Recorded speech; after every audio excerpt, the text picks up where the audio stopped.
Chapter 6, The Coming of Prince Terrain. Summary. Christmas is coming up, and Jess cannot figure out what to get for Leslie. Money is tight in his household. He has allotted $1 for a present for each member of his family, and he has no way of getting a hold of any other money. He agonizes over it, knowing that Leslie will not care even if he does not get her anything, but it is important to him to be able to give her something. Finally, one day, he is on the bus, brooding over the situation when he sees a sign advertising free puppies being given away. His problem is solved. Leslie is delighted with the puppy. She names it Prince Terrain, making it Prince of Terabithia. Terabithia, however, its wild puppy behavior soon shows itself to be so flagrantly ill-suited unto the name that she makes him the court jester instead, although she does not change his name. For just present, she gives him an expensive art set with 24 watercolors and a pad of heavy art paper.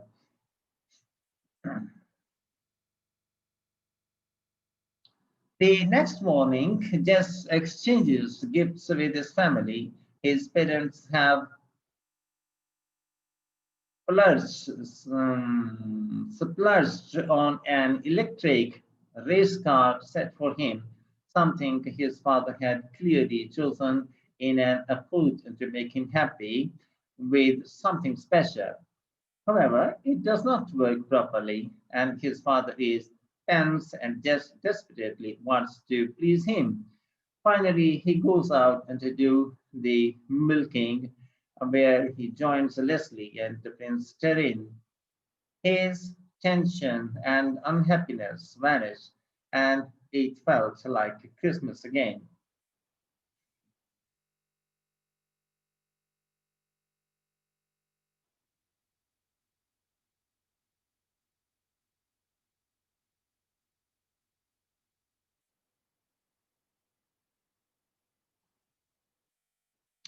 The Golden Room, Chapter 7.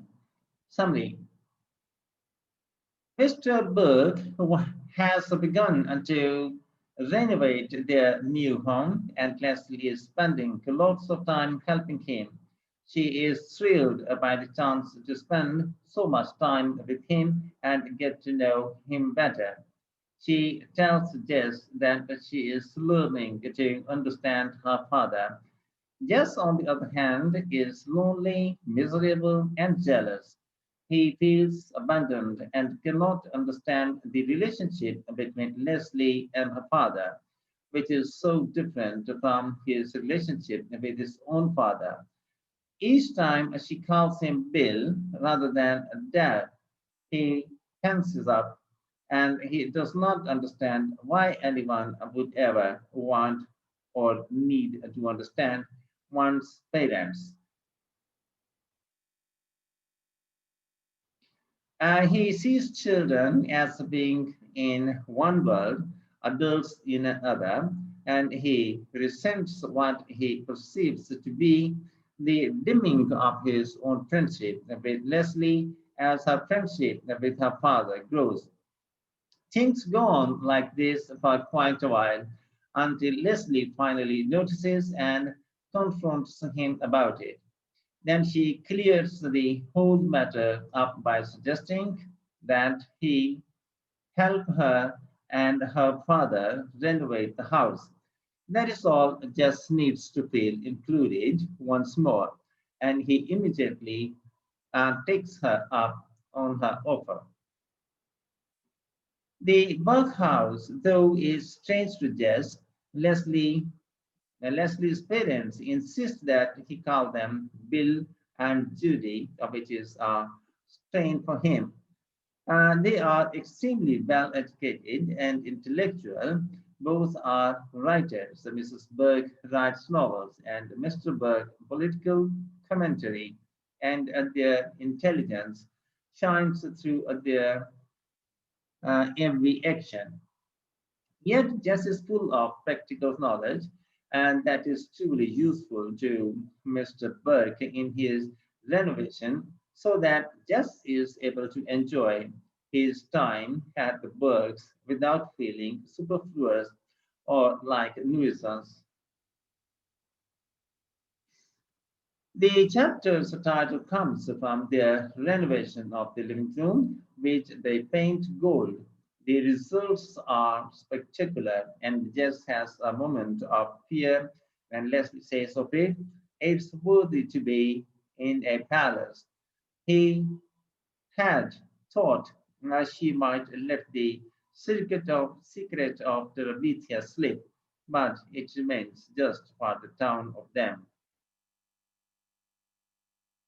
For the first time in this chapter, Peterson describes one of the games they played in Terabithia, and she has described their playing there in abstract terms before, but now she tells us of a scene they act out when they return to Terabithia for the first time in almost a month after redoing the house.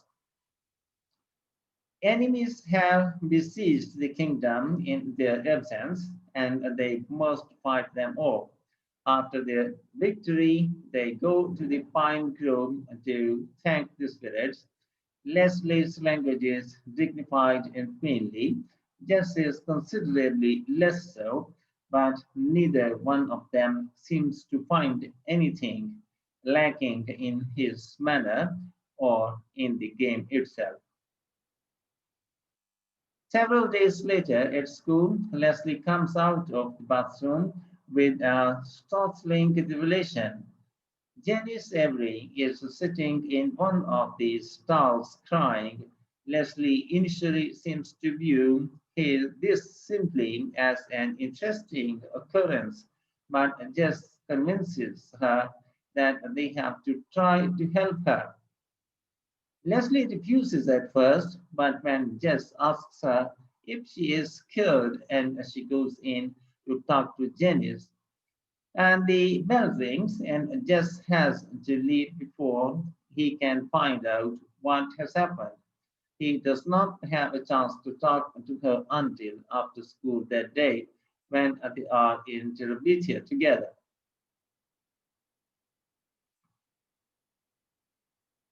Leslie tells him that Jenny's father beats her severely and regularly, the sort of beatings they imprison people for. That day, she had been so furious with her father that she had told her two best friends about it.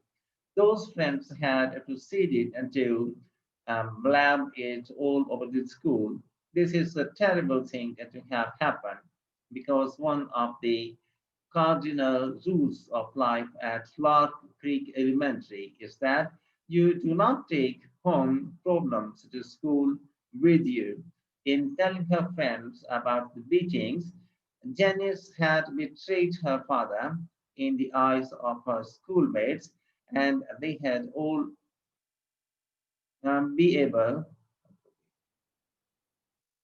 to laugh at her from now on. Leslie had tried to comfort Janice as best she could, telling her about how she had been made fun of for not having a television. Leslie tells her to pretend she did not know what her friends were talking about when they spread the story, and that everyone would forget about it in a week. And this seemed to make Janice feel a lot better and had made her sort of dubious friends with Leslie.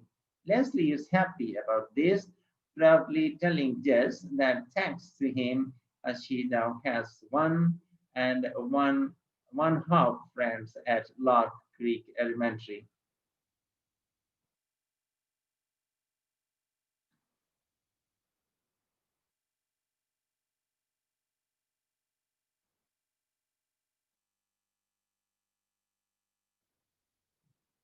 At the end of the chapter, Mabel comes to Jess as he is falling asleep and announces that she followed him and Leslie to Terabithia. Jess is horrified at this and makes her promise not to tell anyone where they go. Mabel promises, but Jess is profoundly uneasy, wondering how long he can trust everything that matters to him to a saucy 6-year-old.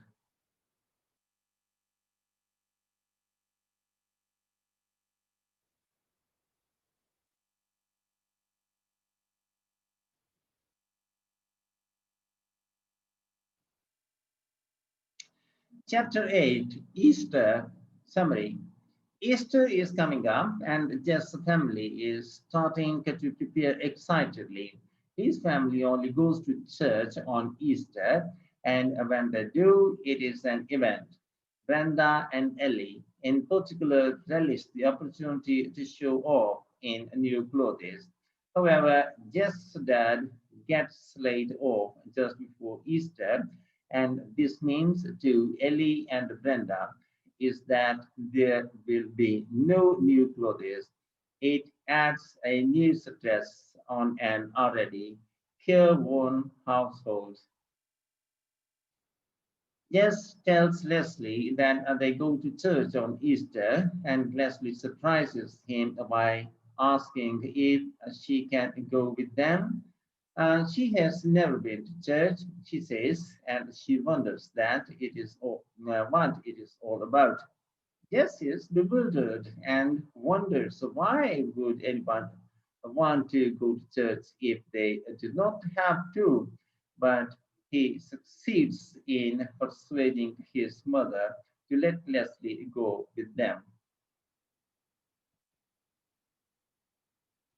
Church itself is a wholly unfulfilling experience for Jess. He finds the whole thing to be tiresome and monotonous and has never gotten anything out of the experience. Leslie, however, is fascinated. She finds Jesus' story to be beautiful, like something out of a book. Jess tells her it's because we are all wild sinners that God made Jesus die. Leslie does not believe this, and Mabel is horrified, telling Leslie she is going to go to hell if she doesn't believe the Bible. Leslie scoffs at this too, saying she does not believe God goes around damning people to hell. Jess and Leslie reach an uneasy truce about this, but Mabel cannot be persuaded.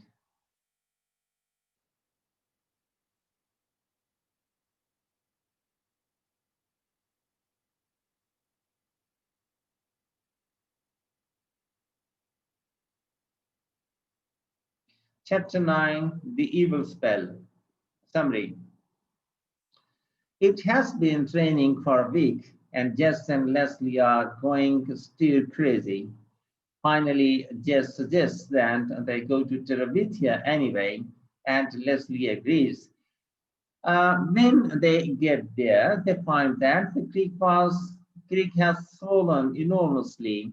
Jess, who has always been somewhat afraid of the water, does not really want to go, but Leslie persuades him. It continues to rain, and with each day that the creek gets higher, Jess trepidation mounts until he ends up lying awake at nights worrying about it.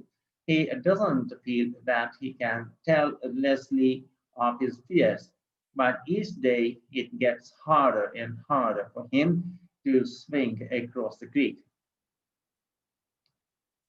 One day, as they are in Terabithia, Leslie announces that this is no ordinary rain falling on their kingdom, but the work of evil spirits.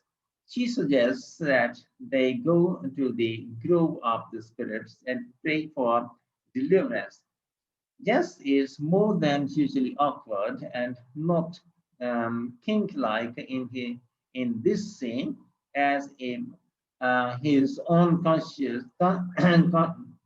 consciousness of his fear and feelings of inferiority are tainting his ability to immerse himself in the fantasy. Leslie, however, does not push him on it and suggests afterwards that they dry out in front of the television at Jess' house.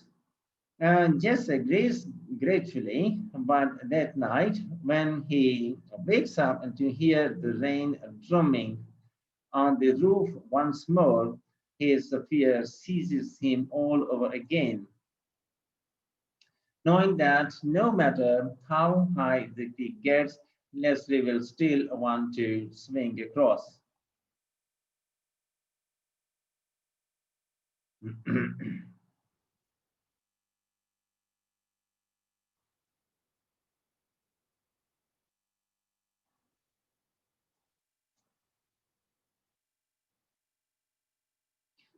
Chapter 10, The Perfect Day. Summary. Jess is out milking Miss Bessie the next morning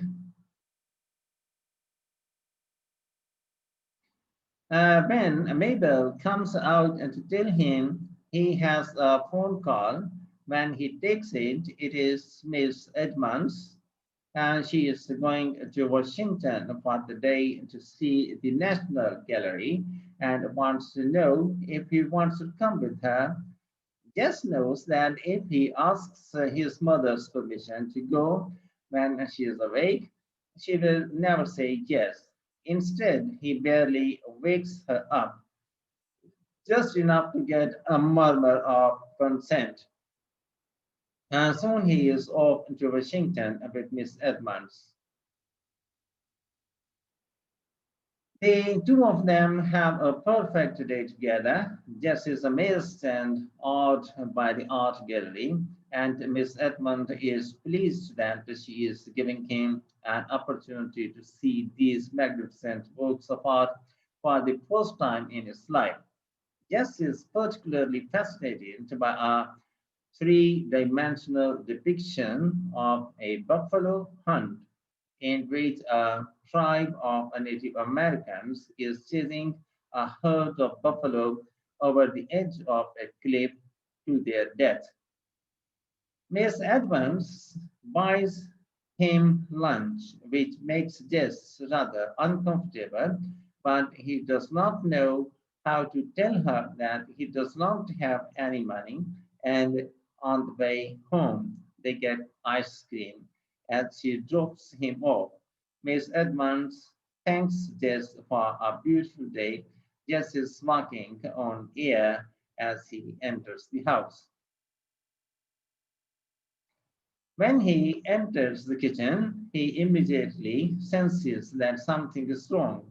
His whole family is staring at him silently, and suddenly his mother breaks down. He does not know how to ask what has happened, but he does not need to, since Brenda's uh, pouting voice informs him that Leslie died that day.